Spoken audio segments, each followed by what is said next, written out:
વડોદરાથી પધારેલા આપણા થારા મહારાજને વિનંતી કરીશું એમને દિવ્ય અને અમૃતવાણીનો આપણને લાભ આપશે. સમય મર્યાદા 10 મિનિટ છે. થારા મહારાજ વડોદરા.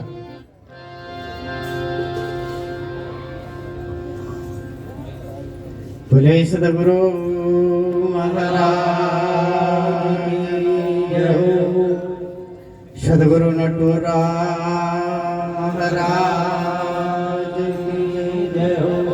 બાપુ અખિલ રામ મહારાજ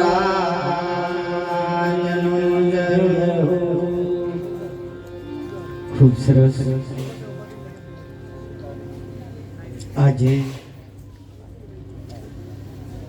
અગાઉ જે મહાપુરુષો આપણને કીધું એમ કે માક્ષરી પૂર્ણિમા નિમિત્તે આપણને દરેકને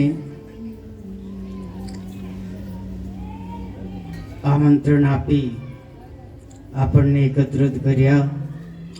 મહાપુરુષો આપણને શું કહેશે? આ અવસર મળ્યો છે. આ અવસરે ખરેખર પરમાત્માનું ભજન થઈ જાય. દરેક મહાપુરુષોનો ઈશારો એ છે કે આ અવસર એમને એમ સફળ થાય એવો નથી. એટલે મહાપુરુષો જેમ કહે છે એમ આપણે ખરેખર કરવા જેવું. એટલે વિશેષમાં તો મહાપુરુષો આપણને ઘણું કીધું છે એટલે એક ભજન બોલીએ. બોલે સદગુરુ મહારાજ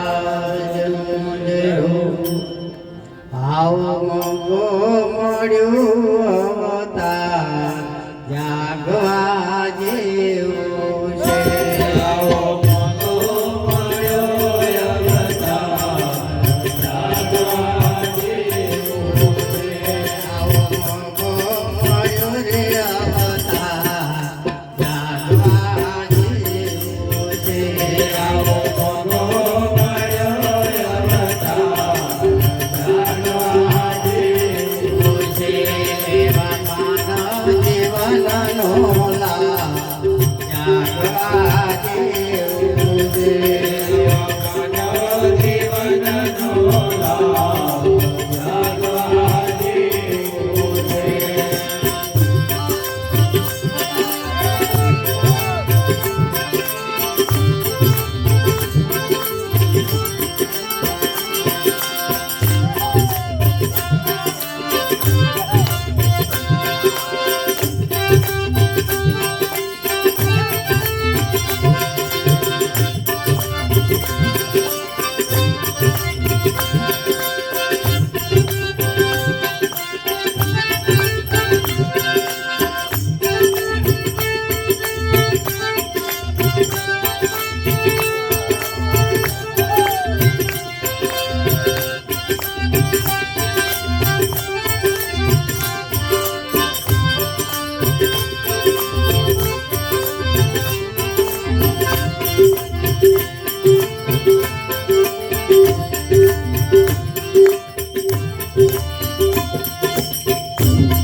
એક કોટી જન્મના પૂર્ણથી મને મળ્યું મનુષ્યવતાર. સાચા સંતને સેવી હેતુ ઉતારે ભવ પાર જાગવા જેવું છે. તો ઉતારે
હે સદગુરુ સંતની કરુણા થકી હે આત્મ પદ ઓળખાય શ્રદ્ધા રાખીને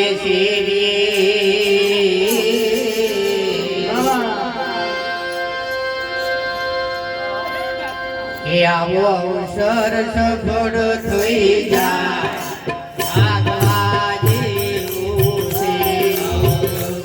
સફળ થઈ જાય આગવા જેવું છે.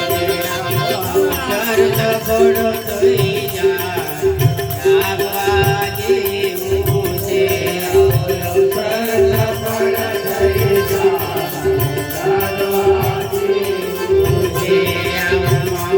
માયુરે અવતાર આગવા જેવું છે.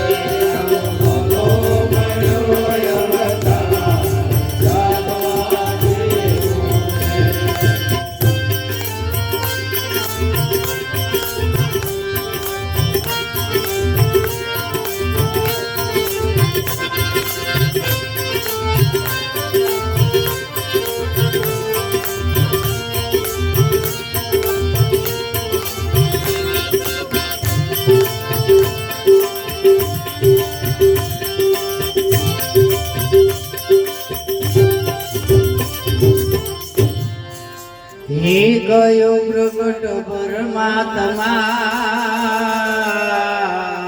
હે સંત સવરો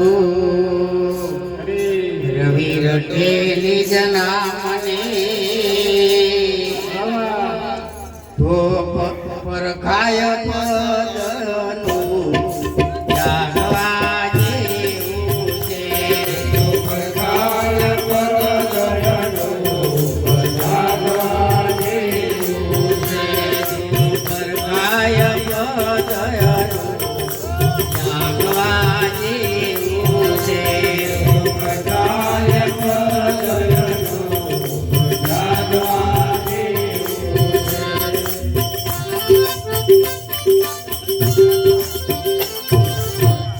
સદગુરુ મહારાજનો જય હો.